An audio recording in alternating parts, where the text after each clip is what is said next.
Bienvenidos, estamos con doña Lupe Andrade Salmón. Gracias por aceptar nuestra invitación, Pero Lupita, encantada, es un yo gusto. feliz. Lupe Andrade es periodista, actualmente también es escritora con varios libros en su haber y ha sido alcaldesa y concejala en la sección municipal de La Paz, hoy gobierno autónomo. Gracias, Lupe, por estar acá y te debo contar yo al empezar la entrevista que, entre otras cosas, vamos a pedirte que nos cuentes al empezar no solo de tu vida, sino de la vida de tu papá, que ha sido un personaje varias veces mencionado en esta videoteca. Es que, gracias Jimena. Mi padre ha sido realmente un hombre extraordinario, verdaderamente extraordinario. En primer lugar yo diría él, porque era un MNRista de la época del MNR, la famosa, es fundador, no de IBH, pero sí del año 42, del primer año del MNR, y no tuvo enemigos. Era un hombre que logró mantenerse en la política sin hacer esas enemistades acérrimas que vienen. Iba a todas partes, era respetado por todos. Eso es casi una hazaña increíble, ¿no? Porque no había gente que me diga, que yo sepa que odiaba a mi padre, no. Que pasaba con muchos de los personajes famosos, como tú sabes, ¿no? Y además él fue embajador de Villarroel en Estados Unidos y logró el reconocimiento del gobierno de Villarroel y fue el primer canciller de Paz Estenssoro, pero luego cuando vieron que no había reconocimiento del gobierno de Bolivia lo nombraron embajador en Estados Unidos. Y estuvo ahí el gobierno de Paz Estenssoro, el gobierno de Siles Suazo, con un año en que volvió para ser canciller, volvió a ir. Estuvo el segundo gobierno de Paz Estenssoro casi hasta el final y se dice que él realmente mantuvo el gobierno, diríamos que mantuvo al MNR en el poder y al gobierno de Bolivia y al pueblo de Bolivia en una situación buena porque había una época terrible de crisis espantosa, sobre todo después de la nacionalización de las minas, que si no hubiera sido por ayuda externa, Bolivia hubiera pasado por épocas muy negras. Y él logró ayuda externa que no se ha logrado nunca más en términos comparativos, en términos de lo que significaba a la población de Bolivia, lo que significaba la ayuda externa a otros países. Y eso es un logro fantástico. Y era un hombre brillante, simpático, se hizo amigo personal del presidente Eisenhower, del presidente Kennedy en Estados Unidos, de Nixon cuando era vicepresidente, no en la época negra de Nixon, cuando era vicepresidente, amigo de muchos senadores influyentes, de modo que realmente él podía lograr cosas, ayuda, programas, apoyo. Bolivia tenía un lugar especial en la diplomacia.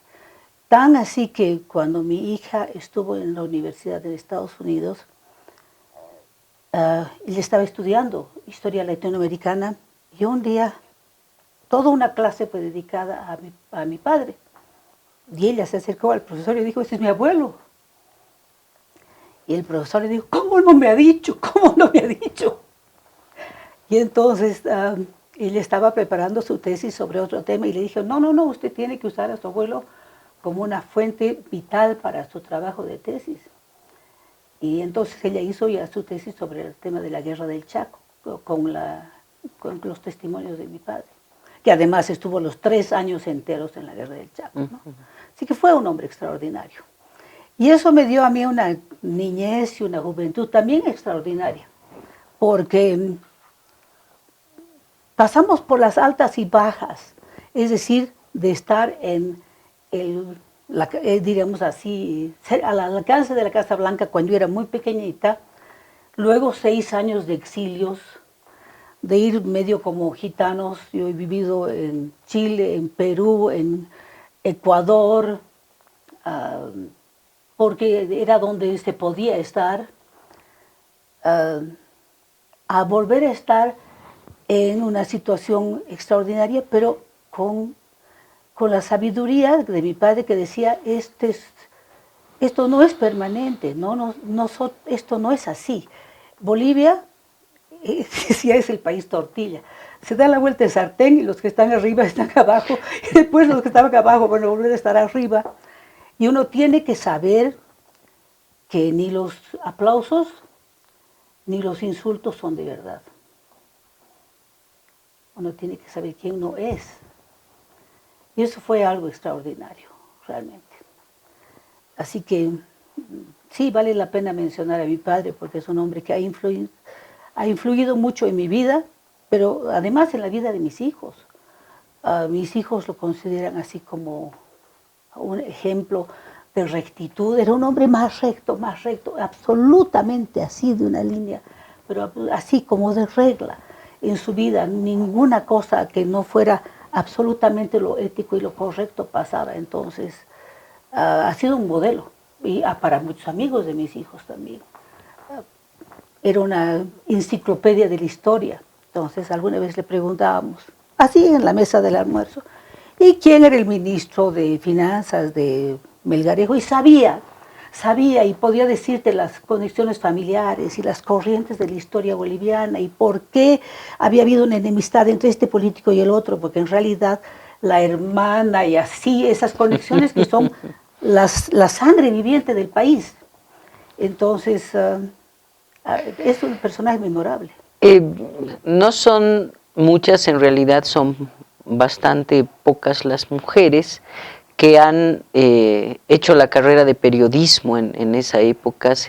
Hace poco las han festejado al Círculo de Mujeres Periodistas y de veras que no son, pues, no es la situación que hoy tienen las mujeres para entrar a la universidad. No, en realidad yo no pude estudiar periodismo, estas son cosas, mira, y estaba en Estados Unidos.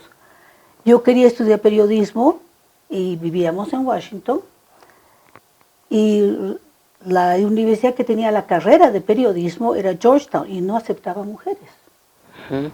Entonces yo me fui a la Universidad Católica de Washington y estudié literatura inglesa, porque en esas épocas no había literatura hispana en las universidades porque no había habido el boom latinoamericano, esta cosa. Entonces la literatura española se la tocaba de refilón, así por el Quijote, ¿no?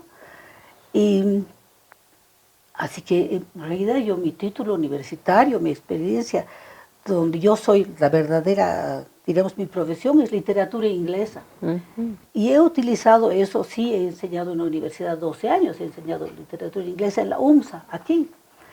Pero, claro, entonces el periodismo ha sido medio empírico. Yo creo que con Carlos Mesa compartimos eso, hemos estudiado otra cosa, pero hemos acabado en el periodismo porque el periodismo es lo que nosotros ansiábamos hacer. Y ha sido, el periodismo es una profesión extraordinaria, extraordinaria.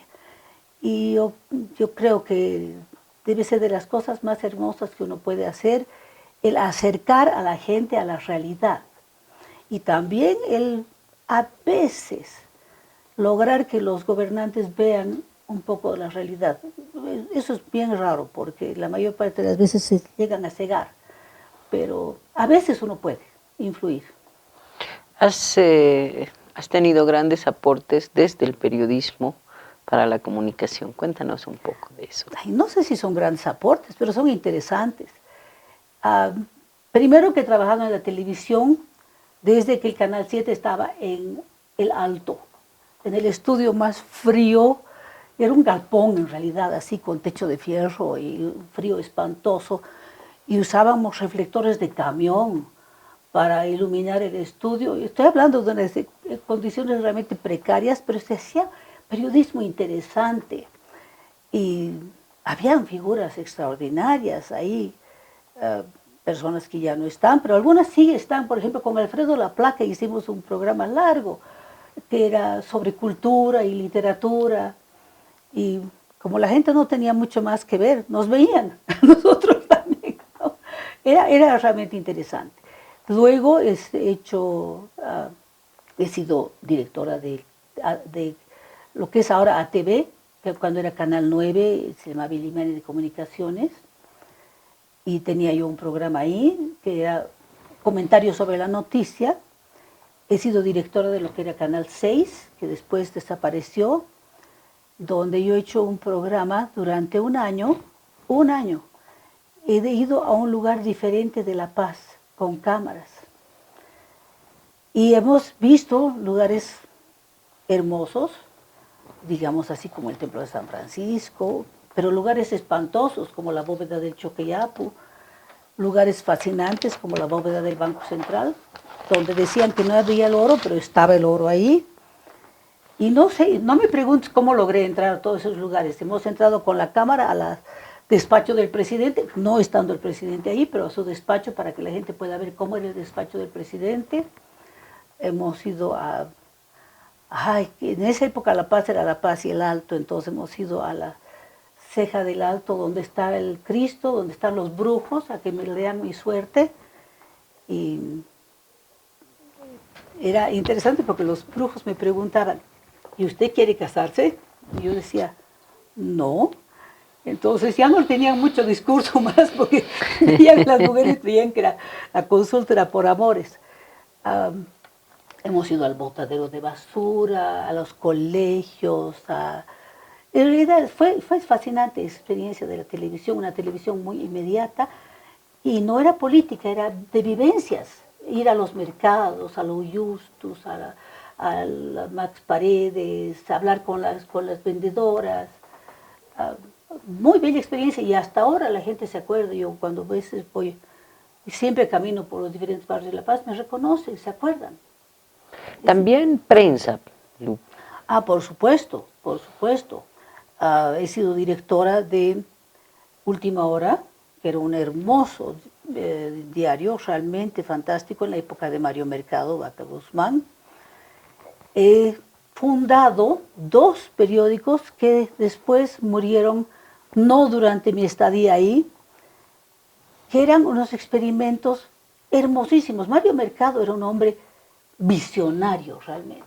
Entonces él no solamente que me permitía hacer experimentos, sino que los impulsaba, eran de realidad experimentos de él, pero yo los he llevado a cabo. Uno era el primer periódico para el Alto, que se llamaba Chuquiagomarca, y estuvo en circulación más de 2 años, y cuando lo dejé era un periódico vital, interesante, lo que sí había que ir al Alto, y a veces los que quizás no pudieron, no tuvieron la posibilidad de seguir ese camino porque no se puede hacer periodismo desde La Paz, en el Alto, hay que ir al Alto. Claro. Pero eso me dio la oportunidad de conocer el Alto, todos los barrios. Ahora ya ha crecido mucho más, pero yo conocía todos. La feria del 16 de julio, he ido a las 4 de la mañana a ver lo que traían los animales vivos para vender. He conocido todos los barrios, he hablado con la gente. Ha sido la fuente de mi admiración por el Alto. A mí me fascina el Alto. Es una ciudad pujante, fuerte, dinámica, tan dinámica que tiene sus propias reglas. Pero realmente es la vitalidad se la ve. No hay hora en que el Alto esté dormido. Uno va tarde en la noche y hay gente ahí dando la vuelta y a las 4 de la mañana están ya armando sus puestos. Es decir, es una ciudad en permanente movimiento, muy fascinante. Y luego fundamos un periódico popular que se llamaba La Quinta, con Jaime Iturri. Lo conocen a Jaime Iturri, por supuesto, un periodista tan conocido. Y Jaime Iturri fue el primer director de La Quinta. Y nos iba tan bien que en realidad La Quinta, que era un periódico populachero, así, más bien desenvuelto, a veces le prestaba plata a Última Hora, que era el periódico serio, porque nos iba muy bien. Después La Quinta desapareció, no puedo decir las causas porque yo ya no estaba en la Última Hora. Yo ya me había ido a hacer otras cosas. entre ellas el famoso consejo, entré de concejal. Entonces, ya no puedo decir que por qué se cerraron esos 3 periódicos, al final, última hora más, después de que falleció Mario Mercado.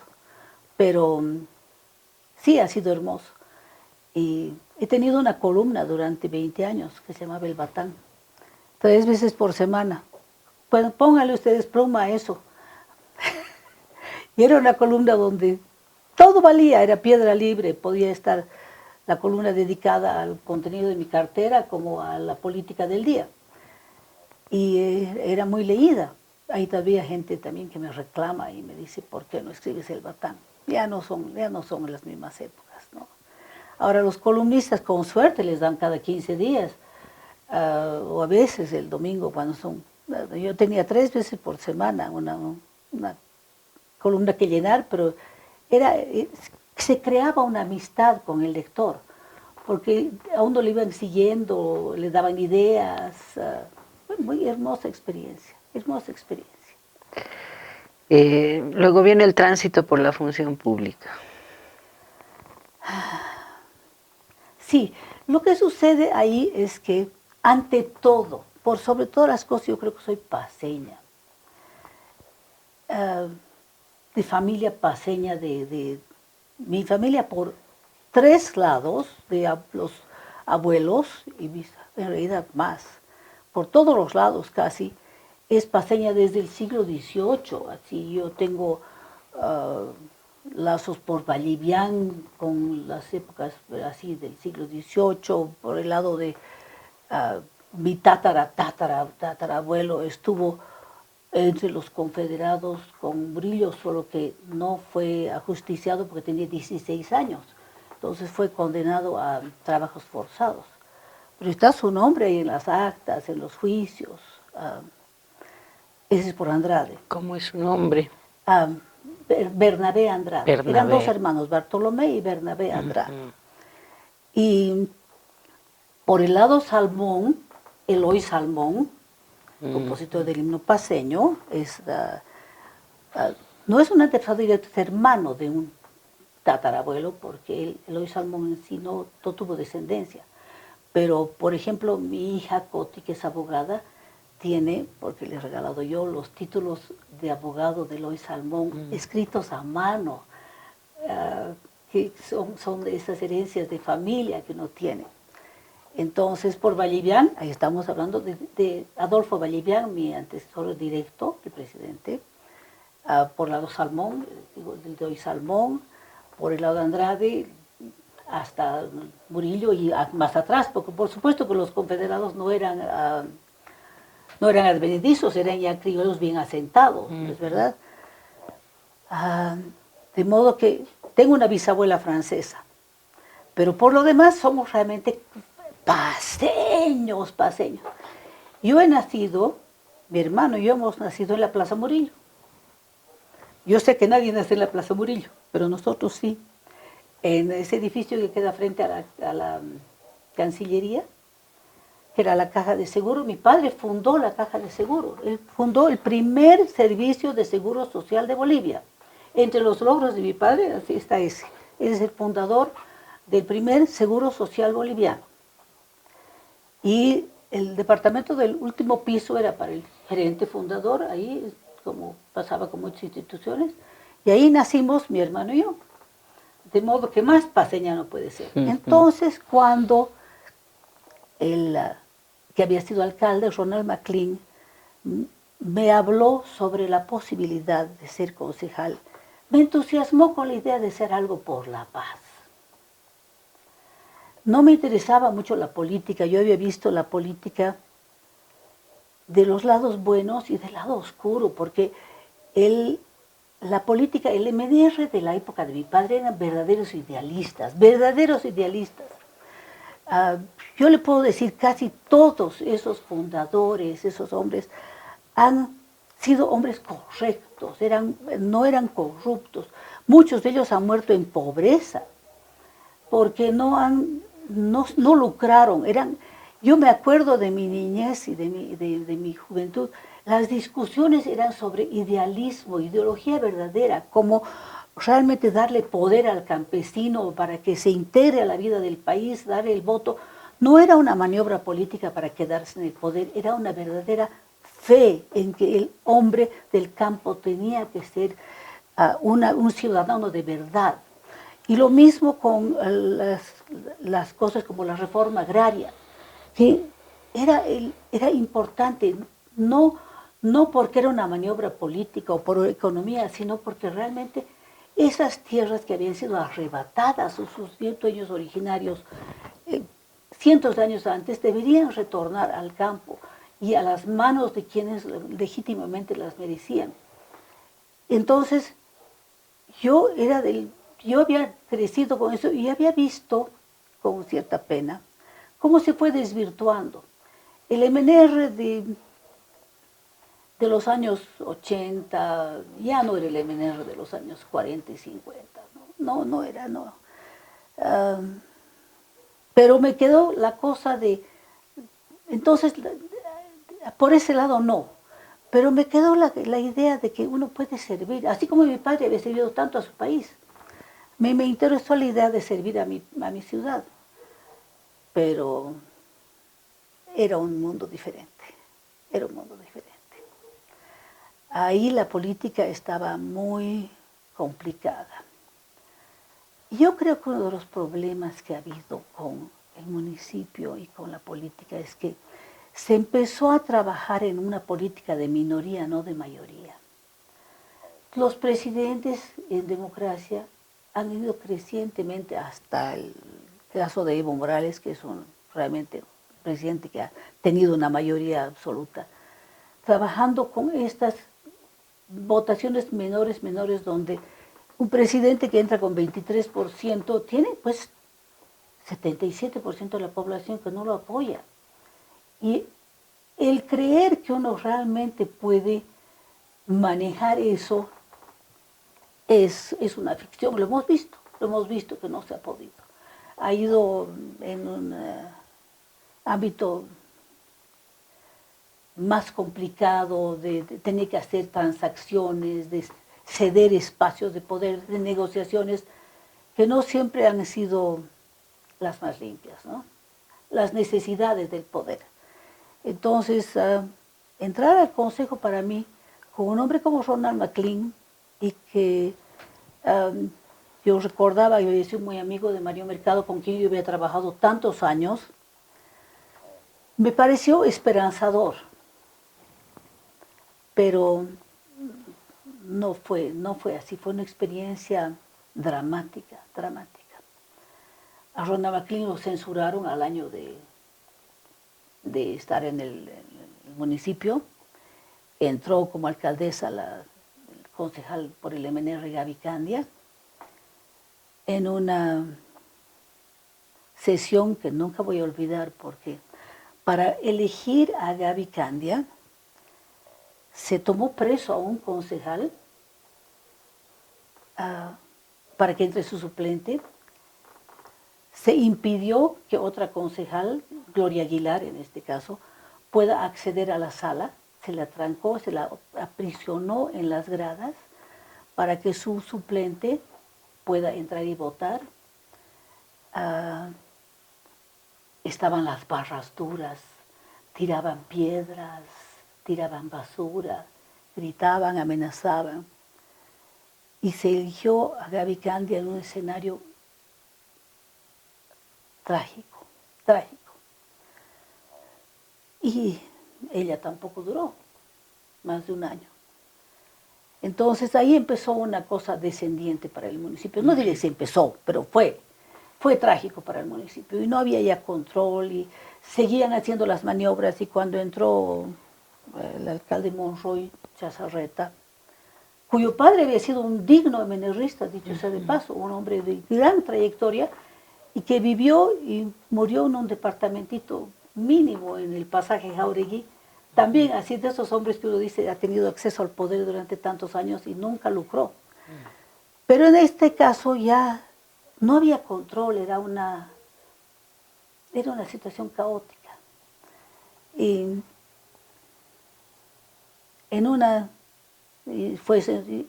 y el alcalde Monroy renunció por problemas que aparecieron con respecto a su gestión, que no le vienen al caso. En una de esas sesiones, desde las 3 de la tarde hasta las 4 de la mañana, acabaron convenciéndome de que acepte yo a ser alcaldesa por lo que quedaba, de que eran 8 meses más o menos, ¿no? Y fue una experiencia hermosa, porque era un desafío terrible tratar de poder hacer algo con una situación caótica donde no había organización, donde estaban renunciando los oficiales mayores, las personas que estaban, digamos, que habían acompañado al alcalde Monroy y que tenían ciertos cuestionamientos. Y tratar de juntar un equipo bueno para 8 meses es una tarea de titanes. Pero logramos hacerlo, logramos hacerlo. Y yo estoy muy orgullosa de lo que hicimos. Y entre esas cosas descubrí una estafa, ya cerca del final de la gestión, en diciembre. Descubrí una estafa de unos 3 millones de dólares, no era poca cosa, que había sido llevada a cabo por un pariente político de uno de los principales dirigentes del ADN. Y la denuncié. Y eso fue el peor crimen que podía haber cometido yo, porque he denunciado una estafa hecha por un político. Y acabé yo objeto de la venganza de todos los que resultaron involucrados, y eran muchos y eran poderosos. Entonces, acabé yo con 6 juicios en mi contra, 7 arraigos, de los cuales todavía tengo uno que no he podido lograr liberarme, y una visión terrible de lo que son el submundo político de hoy. Yo creo que comparto con Carlos Mesa en eso, una experiencia de haber entrado con idealismo y salir con realismo, que no quiere decir que yo ame menos a mi ciudad, no quiere decir que ame menos a mi país, pero sí quiere decir que estoy convencida ahora que para gobernar hay que gobernar de mayoría. No se puede hacer las transacciones que uno tiene que hacer para gobernar en minoría. Es casi vender el alma. Y eso no conduce a nada, ¿no? Después hay algunas otras actividades fundamentales a las que les has dedicado muchísimo tiempo. El tema de Tiahuanaco, la arqueología. Sí, en realidad ya habíamos entrado a un área tan triste, pero quiero dejarte con esto. No me siento mal por todo esto. Me da pena, pero yo creo que tenemos que sacar lecciones de todo, ¿es verdad? Y en la política, así como en la vida, uno tiene que aprender. Yo tengo muchas esperanzas de que Bolivia esté encontrando un camino de verdadera democracia, con una clase más grande, una clase de votantes más instruidos, que en algún momento van a encontrar su propio poder y su propia voz. Todavía no ha sucedido, ¿no? Pero yo tengo esperanzas. En todo caso, sí, he hecho muchas otras cosas en mi vida, que son más interesantes que la política en cierta forma.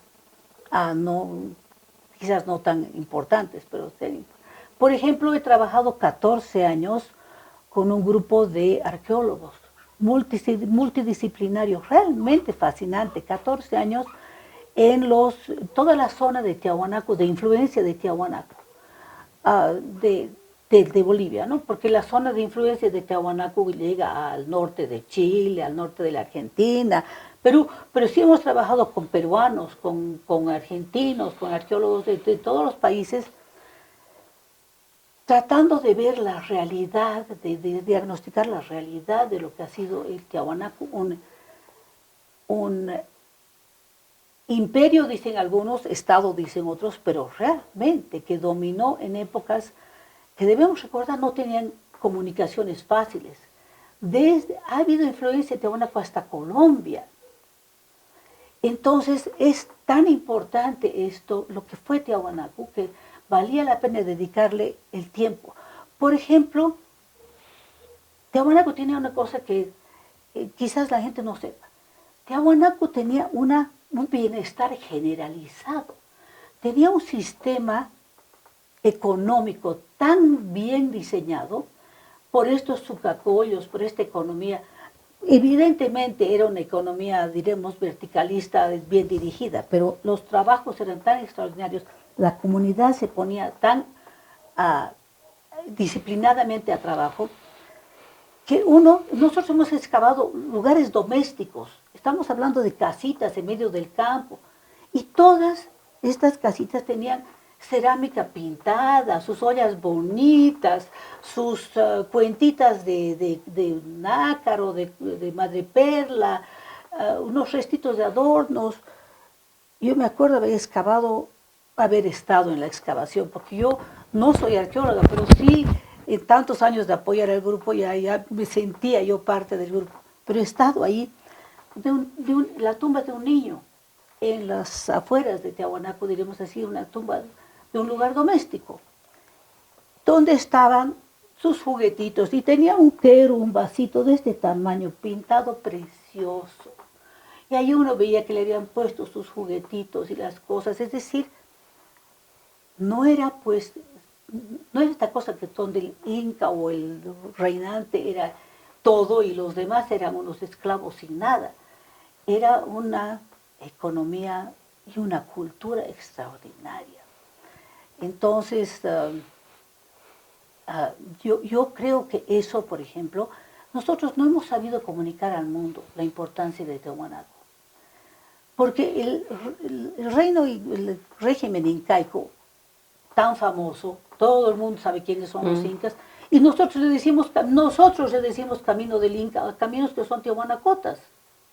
Todos estos caminos que caminamos en realidad son tiahuanacotas, han sido utilizados posteriormente, son tiahuanacotas. Y nosotros mismos caemos en llamarle el camino del Inca, porque no hemos podido valorar lo extraordinario que ha sido Tiahuanaco. Y para eso hemos trabajado con un grupo que incluía paleolimnólogos, que son expertos que van buscando en el lago los sedimentos. Sacábamos testigos, así con un tubo de sedimento del lago de 3 metros de largo. Y ese se analizaba centímetro por centímetro para poder ver qué diferencias habían entre uno y el otro, porque esos se van depositando por año, ¿no es verdad? Y eso se comparaba con lo que son los paleopalinólogos, que son los expertos en polen fósil, que en la Tierra se iba buscando unos testigos parecidos, aunque la Tierra siempre es más tocada, ¿no? En cambio el fondo del lago es intocado, pero se puede comparar para ver cómo habían sido las cosechas. Se ha trabajado con expertos en el análisis de huesos y el análisis de basura de los hogares para ver. Y en realidad el hombre de Tiahuanaco tenía mejor alimentación, más tamaño, mejores huesos y mejor promedio de vida que el hombre del altiplano en el siglo XX. Quizás ahora estemos acercándonos a eso, pero en realidad tenían una alimentación variada, tenían buena dentadura, su constitución ósea, tenían un tamaño promedio mayor al que han tenido después los habitantes del altiplano. Era realmente una cultura, además, científica, porque han canalizado ríos, han desviado ríos para hacer las pampas estas de los sucacollos. Desviaron los ríos por cotas superiores para poder hacer riego, porque no se puede regar con agua del lago. El agua del lago tiene algo de sal y poco a poco se va sedimentando la sal y es malo para las cosechas. Entonces, para traer agua de río para regar, se cambió el curso de los ríos para llevarlos por cotas superiores, de las cuales se podía desviar, por canales, por acueductos, para hacer el riego en los sucacollos. Acueductos que tienen cientos de kilómetros. Y nosotros mismos no sabemos eso. Y no se ha llegado a publicitar. Creemos que con hablar del monolito Bennett estamos felices. No es así. El monolito Bennett es una expresión cultural, pero de una civilización que tuvo ciencia y que tuvo técnicas. En Tiahuanaco, los drenajes de Tiahuanaco funcionan todavía hoy. Tenían drenajes que eran unidos por grapas de cobre vaciadas, de modo que no se separan los... Y el drenaje principal, la cloaca, y siento mucho decir, pero las cloacas son muy importantes porque donde existe una alcantarilla, existe civilización verdadera. La cloaca de Tiahuanaco tenía 1 metro por 1 metro. Estamos hablando de una alcantarilla enorme, de la cual venían otras alcantarillas menores a desvaciar. Y había distribución de agua domiciliaria. No estoy hablando de cañerías, por favor, pero sí canales que iban a diferentes lugares, de modo que la gente tenía acceso a agua limpia. Es algo extraordinario eso. No hay que hablar de mitos, ni de magia, ni de amasado de piedras. Este era el trabajo del hombre, de nuestro antepasado, que con sus manos y su esfuerzo hizo una cosa extraordinaria. Y a mí siempre me ha emocionado eso, ese legado, que deberíamos recuperar en términos del conocimiento, y no lo tenemos. Yo creo que te estoy viendo que eras sorprendida. Por eso no, pero además es un tema que me fascina. Claro, y por eso digo, y tú ves que eso no se conoce, no se enseña, no se difunde. Y no es cuestión de ir a decir Año Nuevo Aymara, además, ¿no? Porque está bien, hay que tenerlo, por supuesto, qué bonito tener una fiesta, pero y saber lo que era nuestro verdadero ancestro, eso es importante. Yo creo que deberíamos hacerlo. En esa misma ruta has recopilado historias e información de diferentes temas en tus libros, Lupe. Cuéntanos un poquito de eso. Bueno, en estas cosas, por ejemplo, a mí me ha fascinado el descubrir, no he descubierto yo, he descubierto que otra persona ha descubierto que el ají es boliviano. El ají, en el mundo hay ají. En Tailandia la comida es picantísima, en la India, en el África, es decir, en el Asia hay lugares donde la comida es muchísimo más picante que en Bolivia. Y todos tienen sus propios ajíes, ¿no? Uno ve la cocina tailandesa, unos ajíes larguitos, que no sé qué, los mexicanos, por supuesto, tan famosos por sus chiles. Pero resulta que el ají de todo el mundo ha nacido en Bolivia, en un rinconcito, así en un triangulito, en un valle protegido entre Chuquisaca y Cochabamba, así, pequeño vallecito. Y ahí han venido y vienen todavía paleobotánicos de todo el mundo a la búsqueda de las plantas silvestres que son las más antiguas. En realidad es la ulupica. La ulupica silvestre es la madre de todos los ajíes. Y de esa ulupica silvestre, no estoy hablando de la cultivada, que es un poquito más, pero la silvestre, de esa ulupica vienen todos los ajíes, los chiles y los pimientos morrones también. Todos esos vienen de esa ulupica, que fue llevada primero por pajaritos a otras zonas, luego llevada por el hombre en sus travesías, y se expandió por toda la América antes de la conquista. Y en la conquista, Colón había venido a buscar pimienta. En realidad, recordemos que su viaje tenía el propósito de encontrar especies. Venía buscando pimienta. Y se encontró con el ají, en el Caribe, que ya los indios caribes le mostraron. Y él llevó a España a decir, he descubierto una nueva pimienta.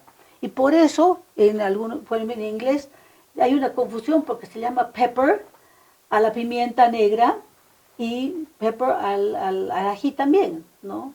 Entonces hay una confusión, pero en realidad, y aunque en Europa no agarró mucho porque es un cultivo de tierras cálidas, inmediatamente que cruzó al norte de África o que fue al Mediterráneo, se expandió y se expandió de ahí a Asia y ahí al mundo entero, al mundo entero.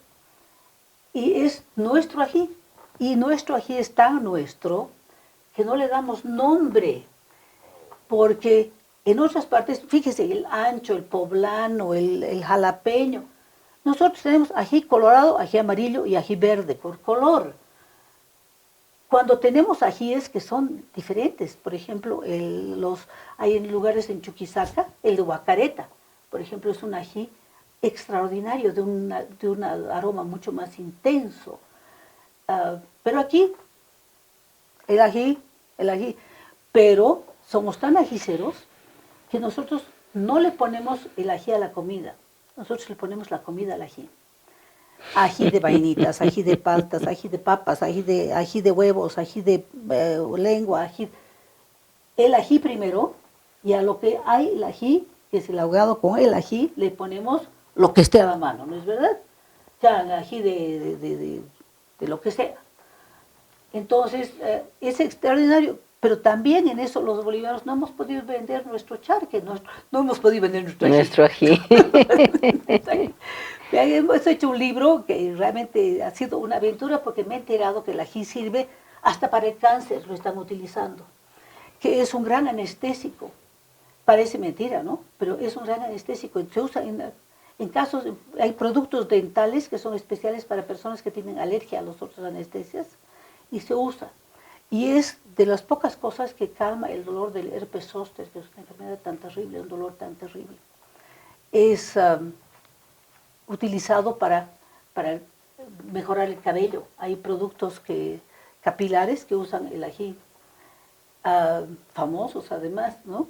Y uno ve los ingredientes, que ahí está, cápsico, es el ingrediente principal. Entonces, ha sido una aventura bella lo del ají, sí, es una aventura bella. Y ahora estoy en una aventura parecida, pero con las vírgenes de Bolivia, porque en Bolivia la virgen deja de tener un carácter universal y se convierte en algo propio. Entonces, tu virgen, la mía es mejor que la tuya, porque la de Copacabana es mejor que la de Chaguaya, o la de Chaguaya es mejor que la de Cotoca, o la de Urcupiña es la que les gana a todas. Y hay vírgenes aquí, como la de Chuchulaya, que tienen 7 hijitos, y uno de ellos es Diablito. Tiene su traje de diablito, con sus máscaras con cuernitos y todo, y tiene su traje rojo, el niño. Hay otras vírgenes, son 3, que son hermanas. Y en Potosí dicen, en Potosí la Virgen del Rosario, en la fiesta de la Merced, va a visitar a la iglesia de la Merced en procesión y se queda 3 días. Y la Virgen de la Merced viene a visitar a la del Rosario y se queda otros 3 días, así cuando son las fiestas. Pero dicen en Potosí que la Mechita le tiene celos a la Charito porque la Mechita no tiene guagua. Claro, la Virgen de la Merced está así. La del Rosario tiene el niño. Entonces, se han convertido en personajes nuestros. Nadie sabe que la Virgen de Copacabana es la Candelaria. Es la Virgen de Copacabana. Es nuestra. Entonces, y se ha identificado tanto con la Pachamama, que cualquier yatiri, cuando está haciendo sus ceremonias, invoca a la Virgen.